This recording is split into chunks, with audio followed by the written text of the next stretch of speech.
So I've changed our reading only slightly. We are going to be reading from the book of Lamentations. This is our reading from the Hebrew Scriptures today. Lamentations chapter 1, verses 1 through 6, and then 11 and 12. So Lamentations 1, 1 through 6, 11 and 12. Listen to what the Spirit might speak into your life today in this reading from the aptly named book of Lamentations. How lonely sits the city that once was full of people. How like a widow she has become, she that was great among the nations. She that was a princess among the provinces has become subject to forced labor. She weeps bitterly in the night, with tears on her cheeks among all her lovers. She has no one to comfort her. All her friends have dealt treacherously with her. They have become her enemies. Judah has gone into exile with suffering and hard servitude. She lives now among the nations, and she finds no resting place. Her pursuers have all overtaken her in the midst of her distress. The roads to Zion mourn, for no one comes to the festivals. All her gates are desolate. Her priests groan. Her young girls grieve, and her lot is bitter. Her foes have become the masters. Her enemies prosper because the Lord has made her suffer for the multitude of her transgressions. Her children have gone away, captives before the foe. From daughter Zion has departed all her majesty. Her princes have become like wild stags that find no pasture. They fled without strength before their pursuer. All her people groan as they search for bread. They trade their treasures for food to revive their lives. Look, O Lord, and see how worthless I have become. Is it nothing to you, all you who pass by? Look and see if there is any sorrow like my sorrow, which was brought upon me, which the Lord inflicted on the day of God's fierce anger. May God bless to our understanding this reading from God's holy word, and to God's name be glory and praise. Amen. Well, I think that's it for the book of Lamentations. You won't be hearing from Lamentations again for about 3 years. It's not exactly an uplifting book, but it speaks to things that we have felt, doesn't it? It speaks to ways that we have felt in our lives at times. How lonely sits the city that once was full of people. I would say this is probably, I could double check this is probably the second time in some 25 years that I have preached from the book of Lamentations. It is nobody's favorite book in the Bible, even though it is pretty good poetry, even in translation. Notice the line that says, all her people groan as they search for bread. And on this World Communion Supper, or World Communion Sunday, we celebrate the Lord's Supper with breads from around the world. Bread that might be more available in Pittsburgh today than it is in its country of origin. I am especially moved by the line, which I have probably less poetically uttered myself, at least 2, maybe 3 times in my life, that says this: is it nothing to you, you that pass by? My whole world has just been turned upside down, but everything is just going on like normal.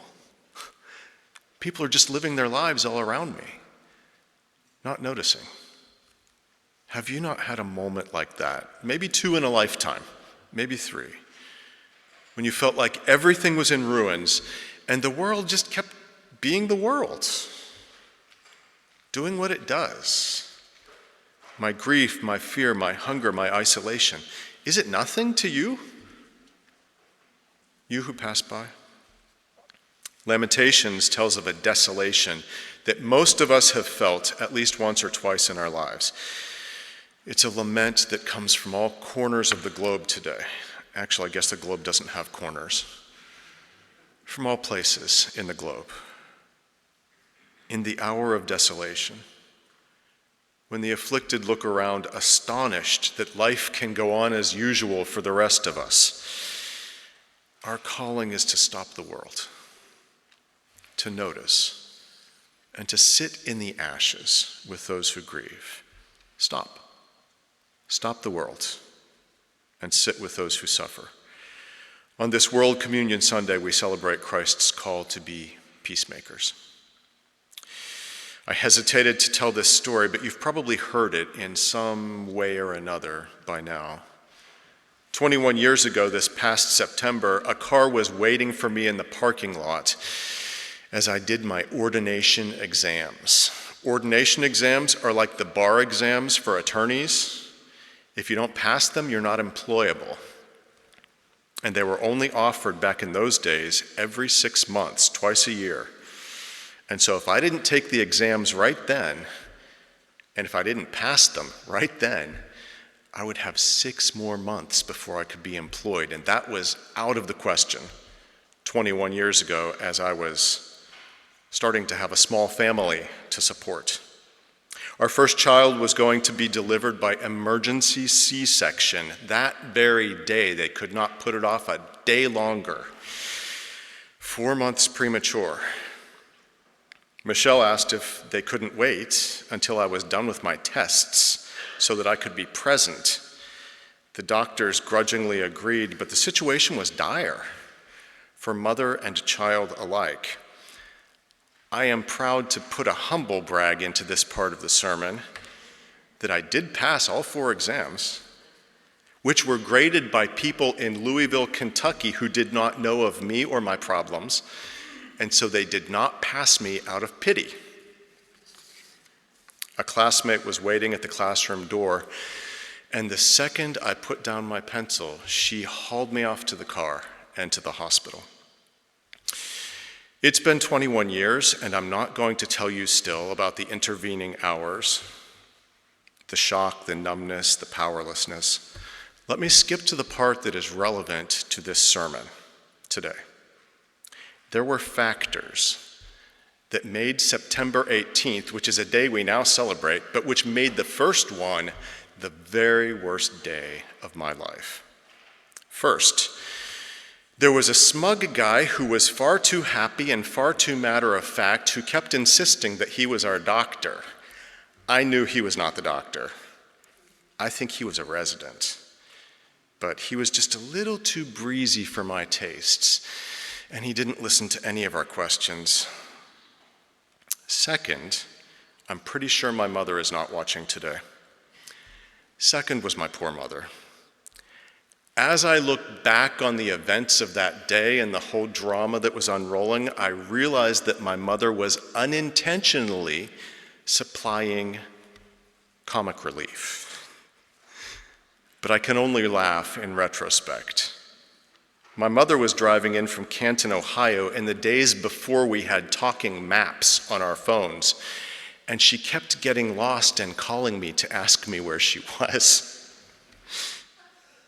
She would call and say things like, "I see a 10-minute oil change place. Am I getting close to McGee Hospital?" It was the last thing I needed. But as I look back, it gives me a smile. I needed some very basic things on that day. I needed to breathe really deeply, and I needed to eat. I hadn't eaten all day. My in-laws knew that I needed some time to myself, too, and so they sent me for a walk down the block to Panera. There's still a Panera there, a block from McGee. I think the worst thing for me that day was exiting the hospital and seeing a world that was just going about being a world. Seeing a world that did not know and did not care and was not affected. Has that ever happened to you? The world's just going on. And maybe if you stop to tell them, "Hey, I'm in distress here," they might offer you what kindness they could, but you can't really do that. At least not usually. The world will just be the world. There was a bus passing by on Halkett Street. There was a nurse smoking a cigarette. Explain that to me. There were people laughing and talking, just going about their lives. And there was such dissonance in that moment. Is it nothing to you? You who pass by. We've all felt that from time to time. To be fair, they might have helped in whatever way they knew how, even if it was just a kind smile, a word of encouragement. The kindness of strangers rarely disappoints. But they didn't know, and I couldn't tell them. What is our excuse? Because you and I, we are the world. We could write a song about that, couldn't we? You and I, to most people, most of the time, are just the world going by. We're the passers-by who don't really know what's going on in their lives, who don't really know what they're enduring, what they're going through. What is our excuse when faced with the sufferings of our neighbors and of our world? What is our excuse? Do the people of Gaza not surely ask the same question of the world? Does nobody care? It's not very fashionable to care about them, is it? Sudan, Ukraine, Haiti, Yemen, Syria, Congo, Cameroon. We never talk about Cameroon, but it's a deeply troubled place with a secret civil war and lots of poverty and a 91-year-old tyrant who's been in power since the 1980s and who lives in Switzerland. It comforts me to think that my friends in Cameroon are gathered around the table with us on this World Communion Sunday. What of the ones who are closer to home today, who announce their distress with cardboard signs? And we have to look away because we can't look at everybody's sorrow and we can't fix it all. There's so much suffering in our world that you almost have to turn away. I'm sorry if this is a gloomy sermon. The book is Lamentations. We can't fix it all. Still, their cry is that of this ancient poem. Is it nothing to you? You that pass by, do you not see me here? Can't you help in some way? It's our obliviousness, I think, that hurts.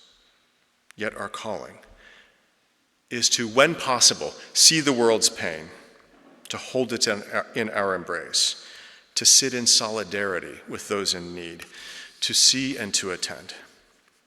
Sometimes all you have to do is show up. Sometimes all you can do is show up. And most of the time, it's the very best thing. You know, Lamentations is a poem of despair. The world as they knew it has ended for the people of Judah. That's the wealthier southern province of Israel. Lamentations offers no answers and very little assurance of God's care and God's love. It is a song of complaint. Even faith is called into question in the book of Lamentations because Jerusalem, they thought, couldn't possibly fall because God lives in Jerusalem. God has God's temple in Jerusalem, and so Jerusalem will never fall. They were wrong. Jerusalem fell, and the very temple where they thought God lived was destroyed. What now? What's left to believe in when everything you believed has been cast down? The temple's been destroyed, the population has been left to starve, the ones who were not either killed or dragged off to Babylon.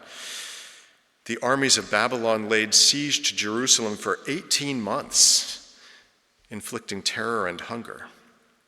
And this poem, Lamentations, if you ever want to read it, it's short. Well, as poems go, it's long. But as Bible books go, it's short. The poem is told from the perspective of one who witnessed all of that and who was left behind in an abandoned city, in the remains of a ruined city. Jeremiah, the prophet, my favorite prophet, wrote about this national catastrophe, and the book of Lamentations is attributed to him. I like Jeremiah, the weeping prophet. I like him especially because he was told from the very start, nobody's going to listen to you. I don't know, I identify sometimes. Nobody's going to listen to you, but he kept heart. And he stood and lived into his calling and his commission anyway. And he spoke a truth that nobody wanted to hear and that very few heeded. He fulfilled his calling faithfully, unwaveringly, perhaps tearfully. He knew that his homeland would never recover. And by my math, there was no independent Israel again until 1946, and this is 500 and some years before Jesus. He knew that his homeland would never be what it was before, after this national tragedy. Still he endured, for his faith was not in a nation. His faith was in the mystery of life itself. The mystery of love and healing and grace and time, a mystery which you and I call God, which endures forever, though nations will all pass away. The genuine, timeless cry of Jeremiah and of his people, which they raised to a seemingly indifferent world, is one that you and I have maybe once, maybe twice in our lives raised. Is it nothing? How can the world just keep going when my world has ended? Well, today is World Communion Sunday. I like World Communion Sunday. It's a time when Christians all the world over observe our oneness despite our differences and despite our distances by all celebrating communion on the same day, sitting together at the Lord's table. World Communion Sunday probably made more sense back in the days when Protestants only took communion 4 times a year, on the first Sundays of March, June, September, and December. World Communion was added for a special day in October so that we would all be taking communion together to meditate on our oneness across cultures and miles. But then in the 1980s, we all started doing communion on the first Sunday of every month, including October. And so World Communion Sunday kind of suffers a bit of an identity crisis. But it's still a good time to think about the world and those with whom we share it. For what creature on this great and troubled globe today stands outside of the love that we know in the God that we see in Jesus? And many today are asking if anyone sees or if anyone cares about their sorrows. So I thought that by this point in the sermon we would need some levity, and so I asked artificial intelligence to create for me a joke about compassion fatigue, and it's bad. But here it goes. A caregiver with compassion fatigue walks into a bar. It's off to a standard start. The bartender says, "Hey, you look like you could use a drink." The caregiver replies, "I'd empathize, but I'm all out of empathy." That's it. I only share that miserable joke to prove that there are things that AI cannot do, like humor. But our fatigue is real. We do want to help everyone.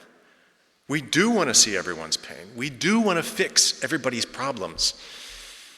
That's part of what brings us to church. We want to help people, and we can't do it all. Where do we start? With the many needs of a world that is asking, why doesn't anybody see me? Why doesn't anybody know about what I'm going through? We can't possibly fix them all, but we can begin with the world around us. Never underestimate the power of just seeing someone who is in distress, of just seeing someone who clearly could use a friend, and letting them know you see them. Have you ever had somebody see you when you were hurting? You probably remember it, if they did. Maybe they had no way to help you. Probably they had no way to help you. But just expressing concern for you and for your situation goes a long way toward helping you heal. Showing up. It's the best we can do sometimes, and sometimes it is the best thing. Let us express our solidarity with those who suffer, even if we can't fix it, by showing up. Secondly, the mystery of prayer. is a truly wonderful thing. Another thing we can do for those who suffer, for those we pass by with their cardboard signs, for the starving people of Gaza, for the stranger on the bus who just looks sad, for anyone, is a kind of prayer called holding people up to the light. Have you ever heard of that?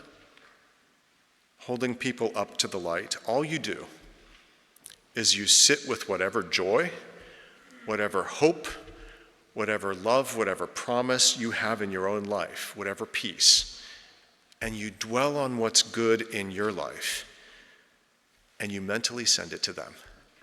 Does that make sense? That kind of prayer is called holding someone up to the light. You just give them your joy, if you can, or you imagine giving it to them. Give them your peace. Give them your sobriety. Give them your sanity. Give them your hope. Give them your love.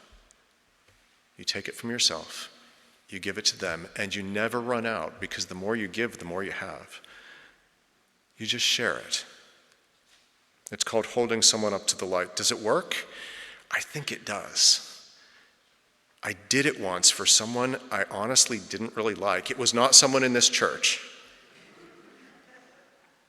It was a long time ago. It was someone I barely knew. And that person, don't you know it, the very next day contacted me to say, hey, I'm thinking about you today. That person had never contacted me. I had never contacted them. But the day after I held them up to the light, they reached out to me. Prayer is a mystery that we mainline Protestants, with our education and our rational minds, do not make enough use of. It's an energy. It's powerful and strange. Let's hold people in prayer. Let them know we see them and pray for them. Lamentations tells of a desolation that most of us have felt once or twice in our lives. We might feel it yet again. It's a lament that rises from many places around the globe today, some far and some near. Is it nothing to you? Do you see me? It is. It is something to us. Their suffering means something to us, so much to us that we want to fix all of it, and we can burn ourselves out trying. But we will do what we can. We will work for solutions that are bigger than just our own interests. We will sacrifice some of our own privilege and well-being for the stranger. Whether we deem them worthy or not, I have no idea who is worthy of what, so it's not mine to decide. Blessed are the peacemakers, for they will be called the children of God. And that is our calling. We will work for peace. We will march if we have to. We'll take risks. We'll put ourselves out there. We will notice. We will show up. We will do what we can for this big, beautiful, broken world that God so loves. We will be there, and we will hold our suffering world up to the light. Amen.